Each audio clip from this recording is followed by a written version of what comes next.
contacto con el armonicista uruguayo que participó en la restauración del órgano de la iglesia de Notre Dame, ¿no? Exactamente. Tuvo ese gran incendio en el 2019. Con todo gusto le damos la bienvenida a Mario D'Amico. Gracias por estar con nosotros. Bienvenido. Placer enorme. Buenos días, un gusto para mí estar con ustedes otra vez. Hace unos años hablamos y fue muy divertida la entrevista, así que estoy otra vez encantado de hablar con ustedes. Una corrección. Sí. Yo no sé quién se inventó la palabra armonicista, fue en Uruguay en alguna nota. Ay, mira, yo la primera pregunta que tenía era, ¿qué era ser un armonicista? Claro. No.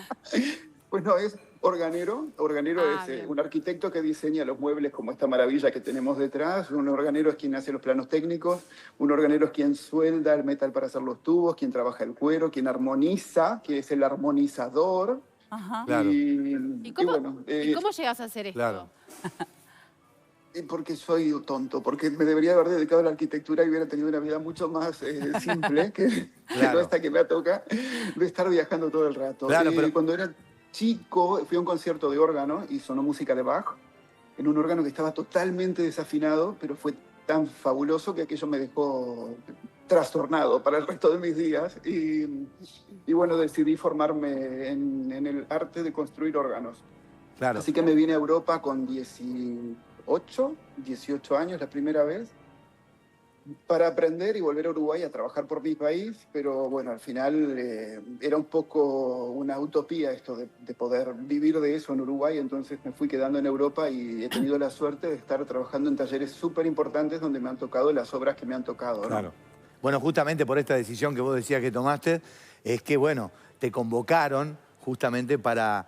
A mí me gustaría dar un poquito más de datos con respecto a cómo fue, decías Cuca, en el 2019. Fue el 15 de abril este incendio en la Catedral de Notre Dame. El majestuoso órgano de Francia, que data de 1733, se salvó del fuego, pero quedó cubierto de polvo de plomo y fue por eso que fue necesario que te convocaran. ¿Cómo fue esa convocatoria? ¿Qué te acordás de ese día?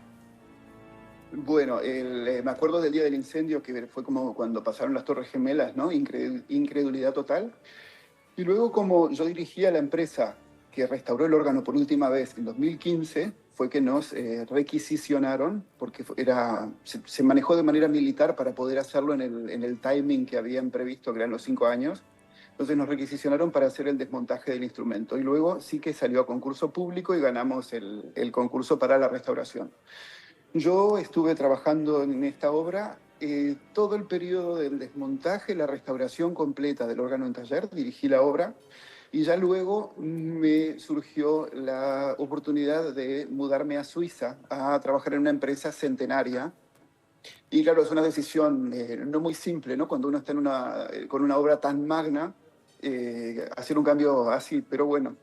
Cuando uno está delante de una obra de estas dimensiones, uno no es mucho las horas que duerme por día y bueno, ya la parte de la restauración quedó hecha, me perdí en la parte del montaje y la armonización, que era lo más agradecido de todo este trabajo. Pero bueno, dirigió la obra finalmente Bertrand Cattiot, que es un organero francés muy conocido, que ya es la tercera vez que hace la restauración completa y armonización del órgano. En los años 70, en los 90 y ahora en 2024, exacto. ¿Qué ha significado, obviamente, para los franceses, para todo el mundo, ¿no? Pero para los franceses en particular, la restauración de esta iglesia, ¿no? De este monumento, de esta catedral tan importante y bueno, y que su interior también se haya podido conservar? Sí, bueno, la estamos viendo como no la habíamos visto desde la mitad del siglo XIX y no sé si las técnicas que utilizaron para la limpieza de los muros fueron tan pointues, bueno, no me sale en español, tan importantes. Entonces la estamos viendo con la piedra totalmente blanca, como quizás no la vimos desde el siglo XII o XIII. Y bueno, totalmente, bueno, no sé si han notado lo que es la iluminación que se le ha dado, que en Uruguay estamos iluminando todo con LEDs blancos y parece todo, a todo lo convertimos en cámaras frigoríficas, los teatros, las iglesias, a todo, destruimos completamente la atmósfera y ahí, bueno, se hizo un trabajo de iluminación sublime que realza el edificio completamente. Y no sé si todo el mundo notó que el centro de la ceremonia fue realmente el órgano, ¿no? Fue muy importante esta Esto lo consideran como, es una unidad. No es que Notre Dame, la iglesia y el órgano es un objeto dentro, el órgano forma parte. Ellos le dicen el souffle, la respiración de Notre Dame.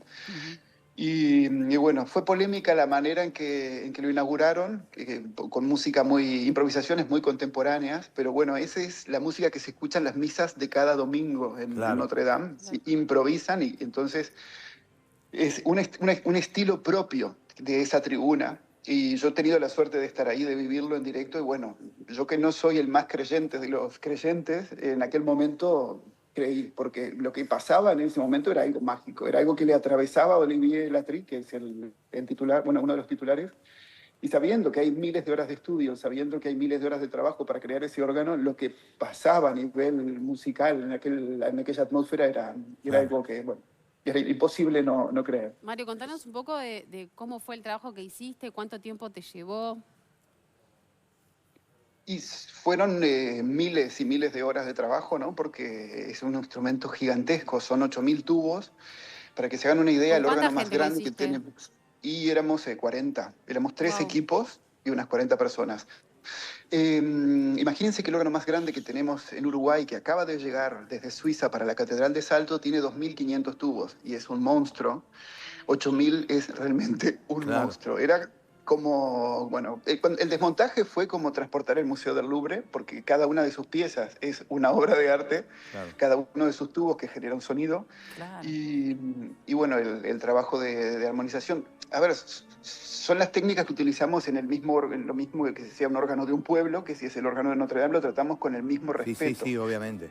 Pero cuando estamos hablando del proyecto más importante del mundo, donde están que están todos los ojos del ahí, mundo, está todo el mundo ahí pendiente, ¿no?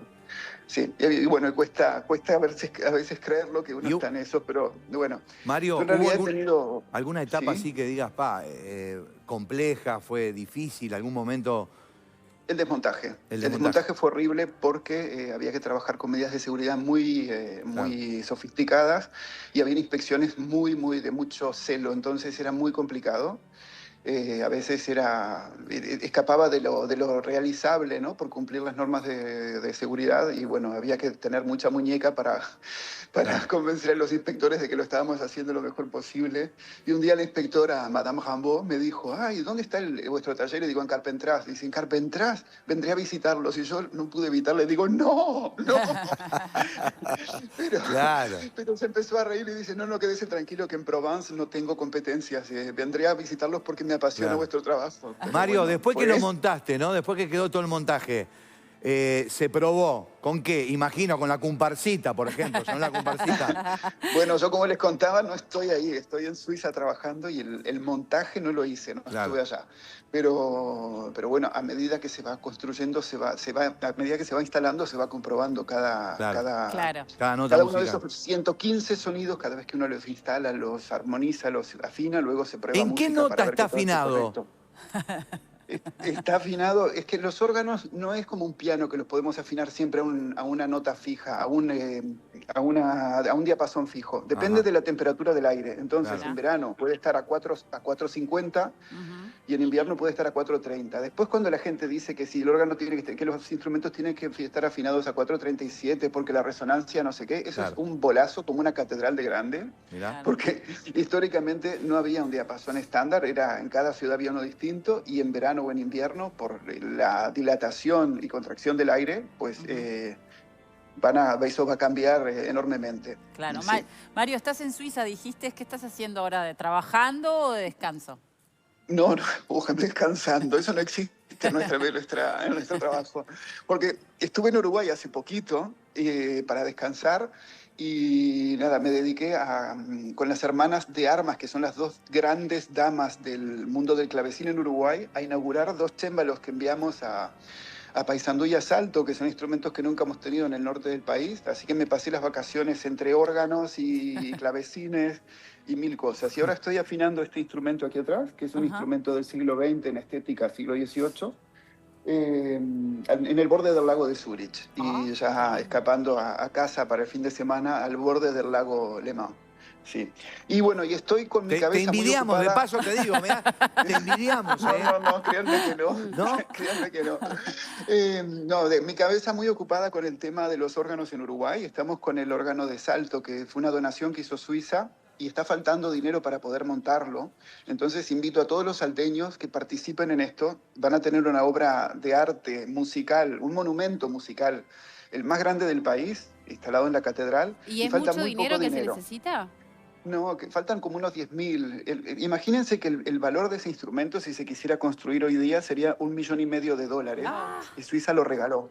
Claro. Faltan unos $10.000 para poder De instalarlo. nada. Y eso ¿Y realmente, en si dónde cada salteño pone 100 pesos, Bien. Ya está. ¿Y sobra, dónde se puede colaborar, sobra. Mario? Claro, ¿dónde se Pues en puede? el Instagram de Órgano Catedral de Salto figura el número de cuenta del obispado y son muy rigurosos en esto. Todo el dinero que va para el órgano es para el órgano Claro. y para nada más que para el órgano. Entonces han recibido donaciones desde Suiza, pero la ciudad de Salto tiene que colaborar. Ujú. Y otra cosa que me preocupa mucho es que hace año y medio, yo les había contado cuando estuvimos la otra vez que en Uruguay tenemos un trocito de Notre Dame en la iglesia de los Vascos, que está en un estado lamentable. Pero tenemos ahora un trocito más de Notre Dame. Enviamos hace año y medio a Colonia del Sacramento un órgano construido por la Casa Merclin de Lyon en el siglo XIX, 1870. Este instrumento ha llegado a Colonia, ha habido un grupo de católicos y otros vecinos que lo ha traído a Colonia para instalarlo allá y no están consiguiendo las autorizaciones para poder instalar el órgano en el templo. Y más bien está pasando lo contrario. Yo me acuerdo que después de haber conseguido esta obra de arte, de la talla, que es el mismo órgano que hay en el coro de Notre Dame, es el mismo instrumento construido por las mismas manos en la misma época. Conseguí esto para la ciudad de Colonia y salieron cosas en el diario como diciendo que ofrecen un órgano cuando en realidad hace falta una restauración edilicia. Yo no puedo conseguir un techo para la Catedral de Colonia. Conseguí un órgano como el órgano de coro de Notre Dame de París. Y realmente, si los ciudadanos de Colonia están preparados o los responsables están preparados para recibir una obra de este calibre, pues ya tendría que lanzarse a aceptarla y ponerlo manos a la obra o decir directamente que no y que se vaya para otra ciudad de que se Uruguay, vaya para porque otro lugar. es realmente lamentable que una obra de este calibre se esté degradando porque Sí, no sí, se autoriza su montaje. Claro. Es increíble. Entonces, ¿Y cómo sí, cómo pueden actuar aquellos interesados? Sí, porque eso se tiene que movilizar, ¿no? En forma grupal, no de forma individual. Me parece como para ejercer un poco más de fuerza, ¿no? es que es un bien cultural que es para la ciudad y es para siempre. Hay órganos que datan del siglo XIV. Entonces es un bien cultural para la ciudad que será para siempre y hay que pensar en eso y entonces a la gente moverse. La restauración, hay que sellar fugas en el techo de la basílica, es lo más importante. Y bueno, la Intendencia de Colonia o el Ministerio de Transportes y Obras Públicas o los ciudadanos, con que se pongan, como dije, con Salto, con que cada ciudadano ponga 100 pesos, eso hace una suma muy importante y permite salvar este patrimonio importantísimo que es la Basílica de Colonia y permite instalar este órgano Merclin, hermano gemelo, porque es prácticamente el mismo instrumento que el que se ve en todos los videos, el que se ve a la derecha del cura, arriba, en el ábside, Claro. es prácticamente el mismo instrumento. O sea que tenemos eso en Uruguay y lo tenemos ahí en un rincón sin dejar montarlo y realmente Es es una locura. vergonzoso. No, es una locura. Después vamos a otros países y quedamos maravillados y lo tenemos acá. Claro, En tenemos teoría esa somos un país posibilidad culto y entonces cuando Sí. veo que pasa esto me pregunto, ¿tenemos realmente tanta cultura si no estamos permitiendo que una obra de arte de este calibre sea instalada? Claro. ¿O es que somos realmente vastos? Claro. Y teniendo la posibilidad de estar primero en línea, ¿no? Ujú. O sea, primero en la Imagínense, línea. O sea, Colonia es una ciudad que está conectadísima con Buenos Aires, que tiene mucho turismo. Es un instrumento totalmente adaptado al culto, es un órgano Claro. de coro, no es que sea un instrumento hecho para los conciertos. Y, o sea, puede cumplir una función religiosa y una función cultural importantísima Ujú. y un atractivo para la Totalmente. ciudad y un Claro. patrimonio Totalmente. para todos los colonienses más allá del Sumado con, credo. claro, y sumado con Totalmente. Colonia de Sacramento, que es Patrimonio de la Humanidad, digo, Por supuesto, podría una ciudad ser ya un emblemática. combo, claro, sin duda que sí. Pues Bueno, sí. Mario. Así que a los colonienses a moverse para poder Los colonienses. instalar. Y los Salta. salteños Y si no, es tienen, Colonia. Dejó deberes a tienen todos. deberes. Si los colonienses Dejó no lo deberes. quieren, que lo digan y que se vaya para otra ciudad donde sepan apreciarlo, porque es lamentable que se degrade. Ujú. Bueno, Muy bien. Mario, bueno, muchísimas gracias, Bueno. felicitaciones y gran admiración por el trabajo que realizás. Muchísimas gracias a ustedes por darme este espacio para comunicar todas estas cosas. Feliz año. Chao. Abrazo grande, feliz Chao, año. chao.